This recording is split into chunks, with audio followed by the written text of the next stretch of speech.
नमस्कार, विस्तार न्यूज देख रहे हैं आप और आपके साथ मैं हूं प्रतिज्ञा। दोपहर के 3 बज चुके हैं और मैं हाजिर हूं खबर विस्तार समेत 4 बड़ी खबरों के साथ। 4 तस्वीरों के जरिए आपको समझाएंगे क्या है अभी की 4 बड़ी खबरें। पहली खबर जुड़ी है एमपी के सीएम डॉक्टर मोहन यादव से। बिहार के गया में मोहन यादव का भक्ति भाव देखने को मिला। सीएम ने महाबोधि मंदिर और श्री विष्णुपद वेदी मंदिर में पूजा अर्चना की है। तो वहीं दूसरी खबर में बात करेंगे नर्सिंग कॉलेज में हुए फर्जीवाड़े पर हो रही सियासत की। कांग्रेस अब इस मुद्दे को जोर शोर से विधानसभा में उठाने की तैयारी कर रही है। अगली खबर नक्सलियों के पुनर्वास से जुड़ी है। साई सरकार अब इसमें बदलाव करेगी, बताएंगे सीएम ने क्या कुछ कहा है इस पर। तो वहीं चौथी खबर में बात करेंगे गर्मी के कहर की, क्योंकि भीषण गर्मी से लोगों का हाल बेहाल है।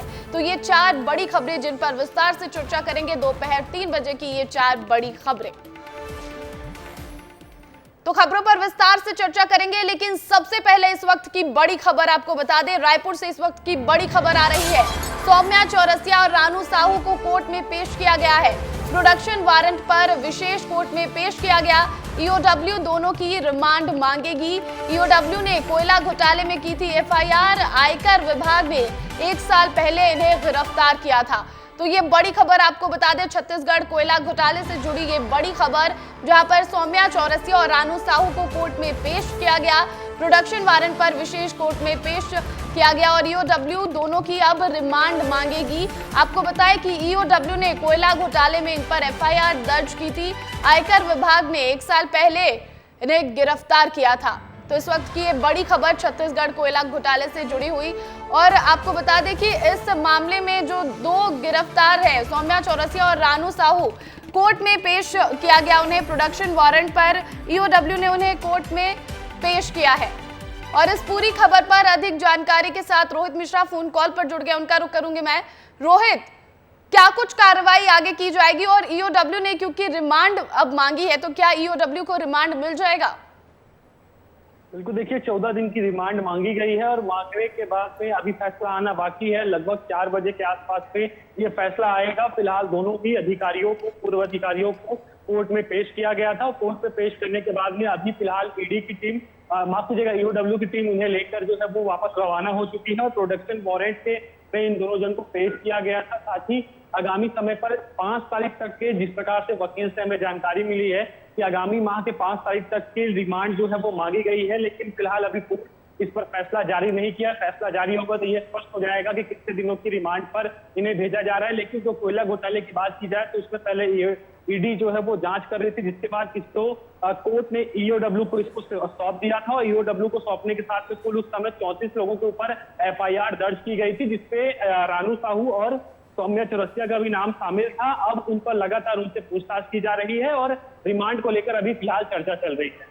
बिल्कुल रोहित, आगे क्या कुछ इन पर कार्रवाई होती है और क्या इन्हें रिमांड मिलती है, ईओडब्ल्यू को इनकी रिमांड मिलती है या नहीं, इस पर भी आपसे जानकारी लेंगे। फिलहाल अभी इस अपडेट के लिए आपका बहुत बहुत शुक्रिया। वही बात छत्तीसगढ़ की हो रही है तो नक्सलियों की भी बात कर लेते हैं, क्योंकि नक्सलियों की पुनर्वास नीति पर सीएम विष्णुदेव साय का बयान अब सामने आया है। सीएम ने कहा कि पूरा देश देख रहा है कि जब से बीजेपी सरकार सत्ता में आई है तब से नक्सलवाद से पूरी मजबूती के साथ लड़ाई लड़ी जा रही है। नक्सली मारे जा रहे हैं, आत्मसमर्पण भी कर रहे हैं, गिरफ्तारी हो रही है। सीएम विष्णुदेव साय ने कहा कि उनकी सरकार पुनर्वास नीति को और अच्छा बनाना चाहती है ताकि नक्सली विकास की मुख्य धारा से जुड़े और आत्मसमर्पण करें। आप खुद सुनिए सीएम ने और क्या कुछ कहा है। पूरा देश देख रहा है कि जब से हम लोग सरकार में आए हैं तब से नक्सलवाद के साथ मजबूती के साथ लड़ाई लड़ रहे हैं और लगातार इनकाउंटर में नक्सली मारे जा रहे हैं, आत्मसमर्पण भी कर रहे हैं, गिरफ्तारी भी हो रही है। और हम पुनर्वास नीति को और अच्छा बनाना चाहते हैं ताकि नक्सली विकास की मुख्य धारा से जुड़ें और आत्मसमर्पण करें।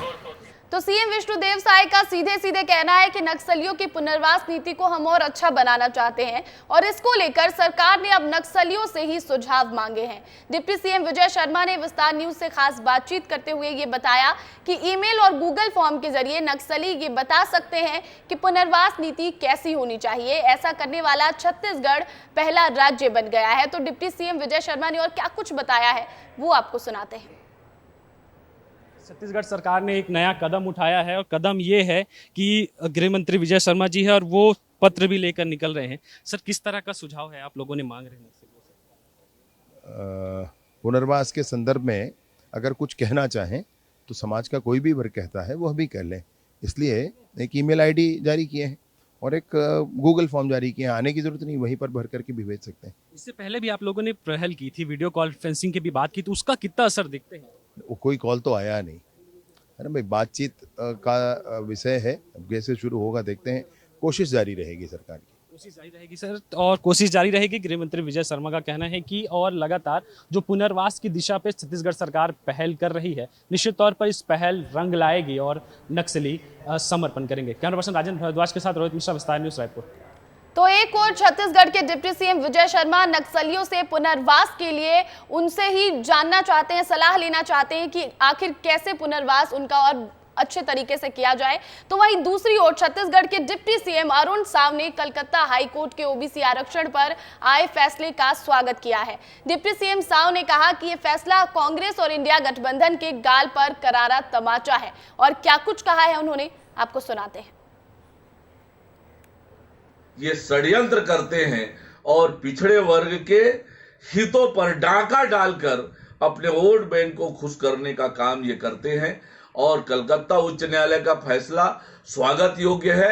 ये कांग्रेस पार्टी और विपक्षी दल के गाल पर करारा तमाचा है। तो छत्तीसगढ़ सरकार क्या कुछ कर रही है ये हमने आपको बताया, लेकिन मध्य प्रदेश के सीएम की बात अब कर लेते हैं। मध्य प्रदेश के सीएम डॉक्टर मोहन यादव बिहार के चुनावी प्रचार पर हैं।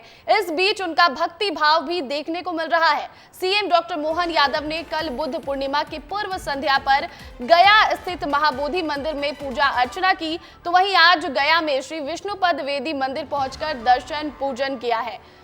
तो सीएम लगातार अलग अलग राज्यों के दौरे पर हैं और कहीं पर वो जनसभा तो कहीं पर रोड शो कर रहे हैं, रैलियां कर रहे हैं। लेकिन इसी बीच भक्ति भाव भरी ये तस्वीर निकलकर बिहार के गया से सामने आई, जहां पर पहले कल उन्होंने महाबोधि मंदिर में पूजा अर्चना की, अपनी पत्नी के साथ वहां पर पहुंचे और फिर श्री विष्णुपद वेदी मंदिर में पूजा अर्चना की है आज।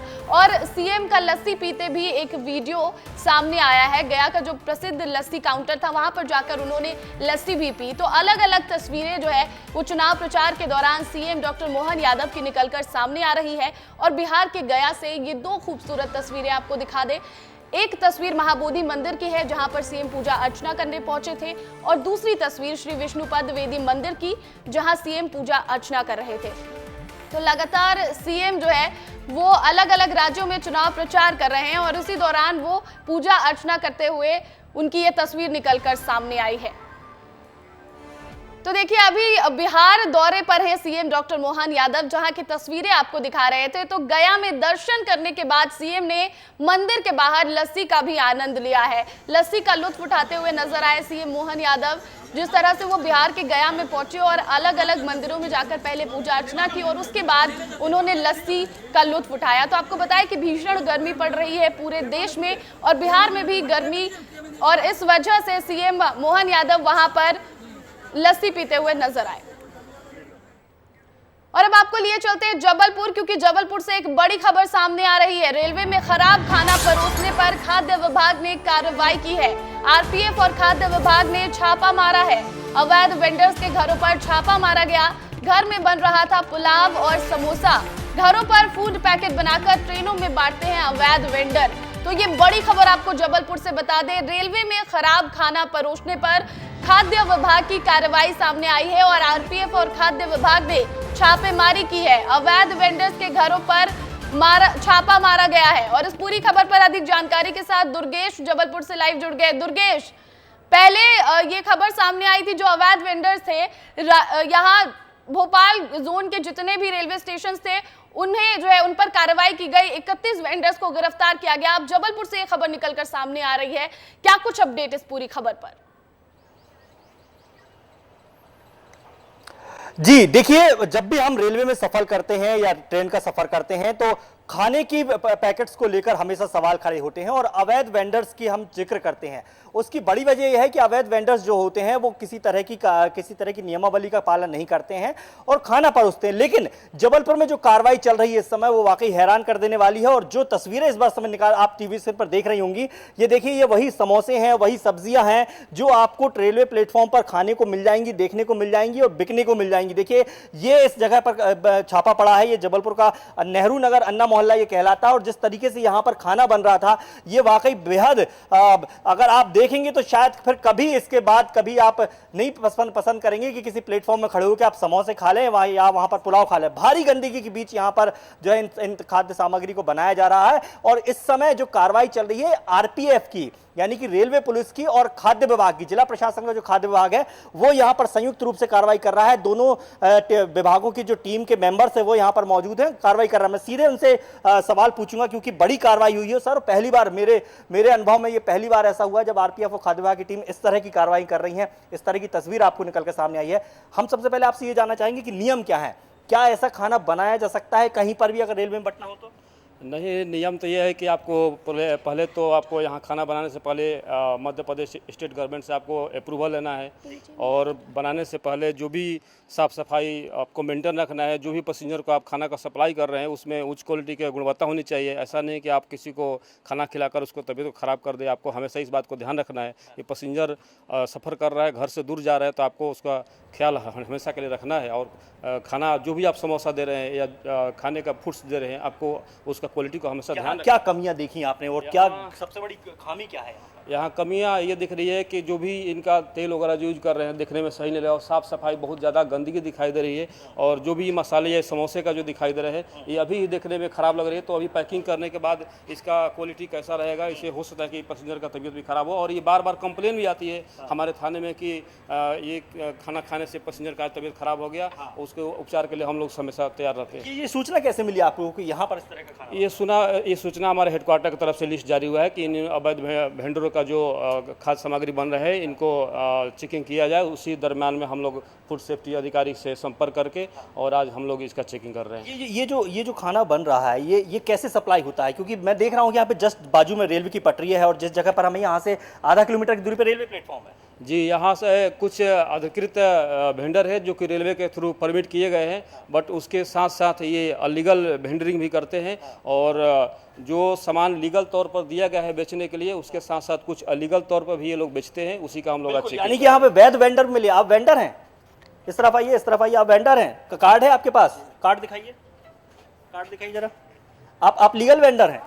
तो ये देखिए, ये कार्ड है इनका। आपका नाम है? इब्राहिम प्रमोद कुमार गुप्ता। चलिए प्रमोद गुप्ता, आप लीगल वेंडर हैं, आपको रेलवे से वैध किया गया है जी। यहाँ कैसे खाना बना रहे हैं? यहाँ से लेके जाते बना मिलता। तो ये नियम है कि यहाँ पर खाना बना सकते हो? नहीं। तो फिर कैसे बना रहे हो? यहाँ मेरा जगह नहीं थी, यहाँ से लेके ये आप खा लेते हो क्या? जी सर, खाते हैं कोई इसको। और ये बीमार नहीं होते इससे? नहीं, फेस वाली खाते हैं। बेसन वाली खाते हैं। तो ये तेल कब से इस्तेमाल किया है आपने? अभी डाले हो गए। अभी डाला? इसकी शक्ल तो दिख रही है कि ये कम से कम 10-12 बार उपयोग हो चुका है। देखिए, मैं तस्वीरें दिखा रहा हूँ। ये समोसा है, मैं यहाँ पर ये देखिए, इसकी क्वालिटी देखिए, ये बेहद, ये कितने का बेचते हैं आप यहाँ? 10 का एक। ये 10 रुपए का समोसा लायक है। ये देखिए, ये 10 रुपए का समोसा जो यहाँ पर रेलवे प्लेटफॉर्म में यात्रियों को मिलती है, ये वो सब्जी है। 42 डिग्री तापमान चल रहा है भाई साहब जबलपुर में। मैं आपको बताना चाहूंगा 42 डिग्री तापमान चल रहा है और 42 डिग्री तापमान में ये प्याज वाली सब्जी के क्या हालात होंगे। ये स्मेल मैं आपको यहाँ पर नहीं दिखा सकता, मतलब क्योंकि स्मेल वो मैं महसूस भर कर सकता हूँ, लेकिन बाकी चीजें चलिए अंदर की तस्वीरें दिखाऊंगा क्योंकि अभी कहानी खत्म नहीं हुई है, कहानी की शुरुआत हुई है। और यहाँ पर कार्रवाई चल रही है। यहाँ पर खाद्य विभाग के अधिकारी पंकज जी यहाँ पर खड़े हुए हैं। ये देखिए, ये खुले में किस तरीके से यहाँ पर समोसे बन रहे हैं, खुले में पड़े हुए हैं। ये कमरा है, कमरे में ऊपर टीन सेट पड़ा हुआ है, पंखा भर चल रहा है, गंदगी का अंबार है यहाँ पर। और इस स्थिति में ये समोसे, और ये समोसे भी कहाँ रखे हैं? ये देखिए, ये किसी प्लेट, ये इतने भर प्लेट में रखे हुए हैं। ये तो खुले में पड़े हुए हैं भाई साहब।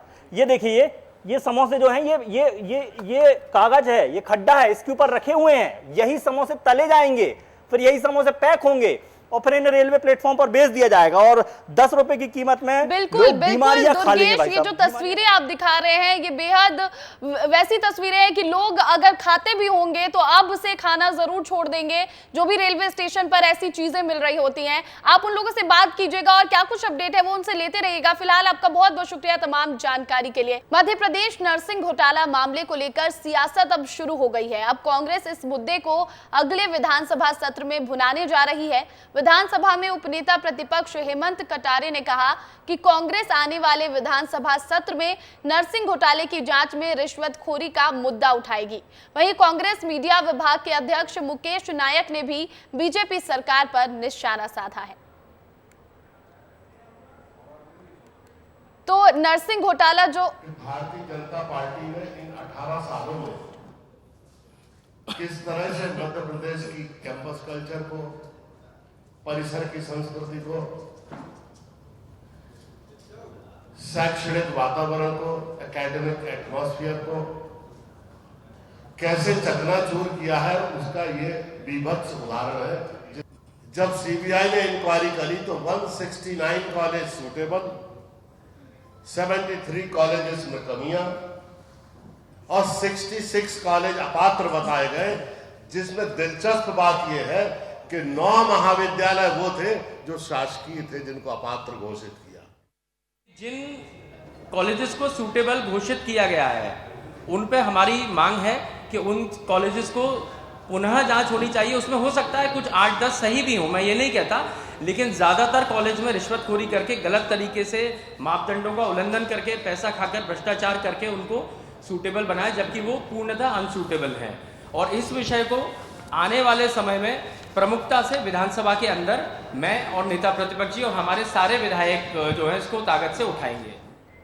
तो देखिए, रिश्वत देकर नर्सिंग कॉलेजों को सुटेबल सूची में जगह दिलाने के फर्जीवाड़े का खुलासा होने के बाद भी मध्य प्रदेश नर्सिंग काउंसिल ने साल 2022 से 23 की परीक्षाओं के लिए सुटेबल कॉलेजों की सूची में उन कॉलेजों को जगह दी है जिनके संचालक और पदाधिकारी रिश्वत कांड में पकड़े गए हैं। ये सूची उन कॉलेजों की है जहां परीक्षा के लिए छात्रों को नामांकन कराना है। 20 मई को जारी सूची में 132 कॉलेजों का नाम है। काउंसिल ने भोपाल के Malay nursing college, Aurobindo nursing college, Mehko college, MPS nursing college के साथ इंदौर के RD memorial college, Pratyansh nursing college के साथ ही रतलाम के Aadhar nursing college, doctor MB Sharma nursing college और धार कॉलेज ऑफ नर्सिंग को भी सूची में शामिल किया गया है।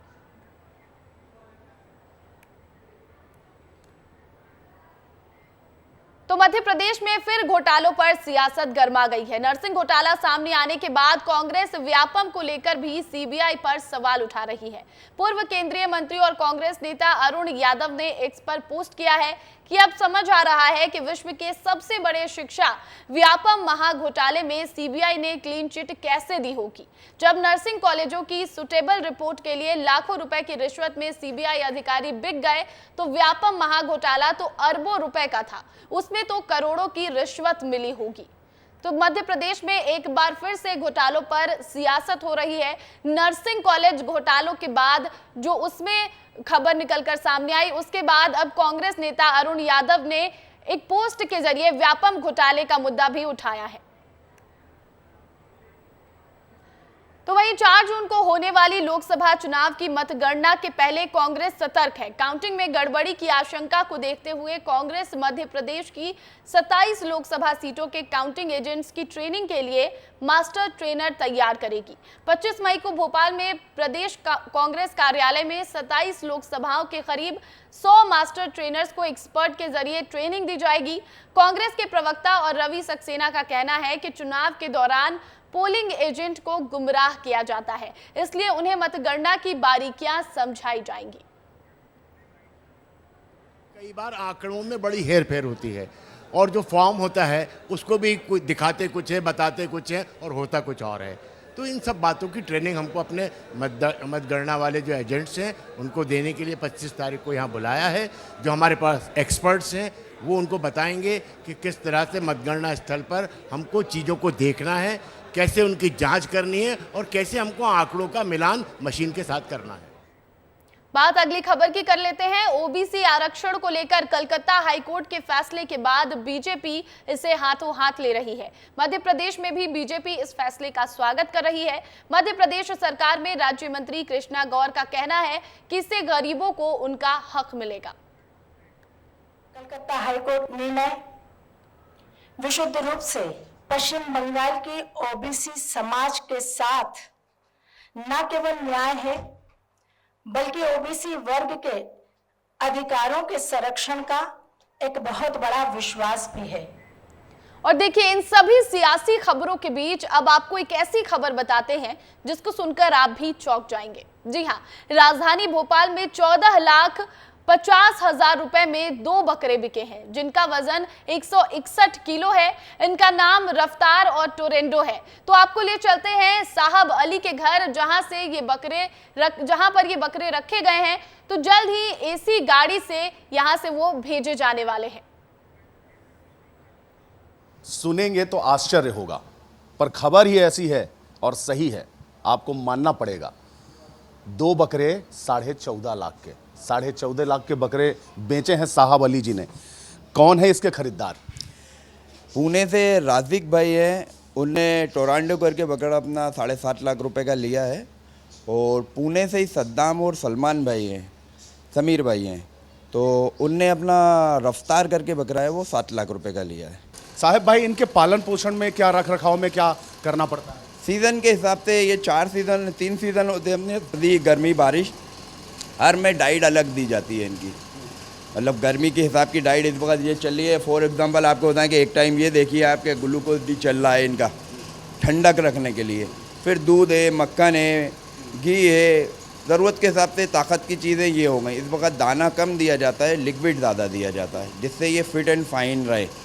कितने साल में तैयार होते हैं ये, कितने महीने? साल में सर, 1 साल में। कितना खर्च करते हैं आप? जब 7 लाख का बकरा बेचते हैं तो उस पर कितना? क्या आप 10 से 15 हज़ार रुपये महीना खर्च आता है। अब जैसे ये मीडियम साइज़ का बकरा है तो इसमें 10,000 रुपये खर्च आएगा। अभी मैं इससे बड़े बकरे आपको दिखाता हूँ तो उसमें तकरीबन 15 से 18 हज़ार रुपये महीना खर्च आएगा। तो वो बकरा जो आपने 7.5 और 7 का बेचा है वो है कि ले गए? वो है ना, मैं दिखाता हूँ। आइए ना, कहाँ पे है वो? क्योंकि इसने भोपाल का नाम बहुत ऊपर लेके गया है। मतलब इस बकरेबाजी के लेवल से देखा जाए तो इस बकरे ने भोपाल का नाम ऊपर रखा, तो इसलिए मैंने इसका नाम ही शान भोपाल रख दिया। तो ये कब जाने वाले हैं? ये 30 तारीख से पहले चले जाएंगे। इसी महीने के लास्ट एंडिंग में चले जाएंगे ये सब। जिस रकम में आप एक छोटा सा घर बना के तैयार कर सकते हैं, जिस रकम में आप अपने बच्चों को अच्छी शिक्षा भी दे सकते हैं, और जिस रकम में आप एक छोटा सा व्यापार शुरू कर सकते हैं, उस रकम में ये बकरे खरीदे जाते हैं और बाकायदा फिर इनकी कुर्बानी दी जाती है इनके त्यौहार में, जो कि बकरा ईद कहलाती है। कैमरा पर्सन नागेन के साथ अंचल शुक्ला, विस्तार न्यूज़। और फिलहाल इस बुलेटिन में इतना ही। बस जाते जाते आप देखिए अपने शहर के मौसम का हाल।